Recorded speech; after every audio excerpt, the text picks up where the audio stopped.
બાલાસિનોરમાં એસએમસીની red દરમિયાન મોટી કાર્યવાહી હાથ ધરવામાં આવી। જિલ્લા પોલીસ વડા સફીન હસન એક્શન મોડમાં આવ્યા। બાલાસિનોર પીઆઈ સહિત 13 પીએસઆઈની બદલી, 1 કરોડથી વધુનો વિદેશી દારૂ ઝડપાતા કાર્યવાહી। બાલાસિનોર પોલીસ સ્ટેશનના પીઆઈ અને પીએસઆઈ બદલાયા। બાલાસિનોર પીઆઈ લીવ રિઝર્વમાં મુકાયા હોવાની માહિતી।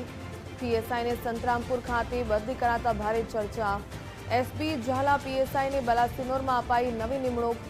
जिला ट्राफिक शाखाનો पीएसआई ઝાલાને વધારાનો ચાર્જ। एसपीની કડક કાર્યવાહીથી પોલીસ તંત્રમાં ફફડાટ। વધુ વિગત મેળવીએ સંવાદદાતા હસમુખ રાવલ પાસેથી।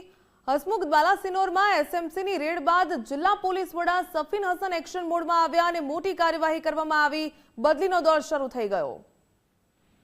જી ચોક્કસથી જે રીતે વાત કરવામાં આવે તો મહીસાગર જિલ્લામાં એસએમસીની જે રેડ કરી હતી, રેડ બાદ જે બદલીનો દોર જોવા મળી રહ્યો છે। જિલ્લા પોલીસ વડા દ્વારા અત્યારે હાલ જે બદલીઓ કરવામાં આવી છે, બાલાસિનોરના પીઆઈ સહિત 13 જેટલા પીએસઆઈની જે આંતરિક બદલી કરવામાં આવી છે।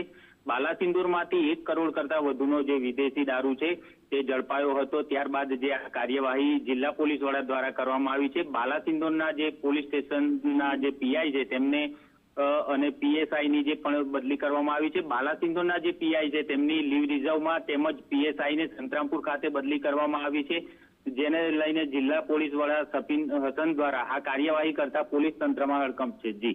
જી ધન્યવાદ જાણકારી બદલ।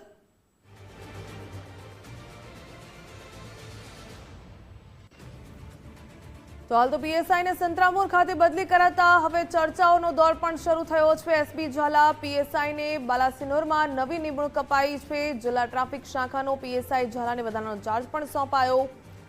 જે પ્રકારે હવે એસપીની કડક કાર્યવાહીથી પોલીસ તંત્રમાં ફફડાટ ફેલાયો છે। કડક કાર્યવાહી કરવામાં આવી છે। એસએમસી રેડ કરી હતી, ત્યારબાદ આ બાલાસિનોરમાં મોટી કાર્યવાહી।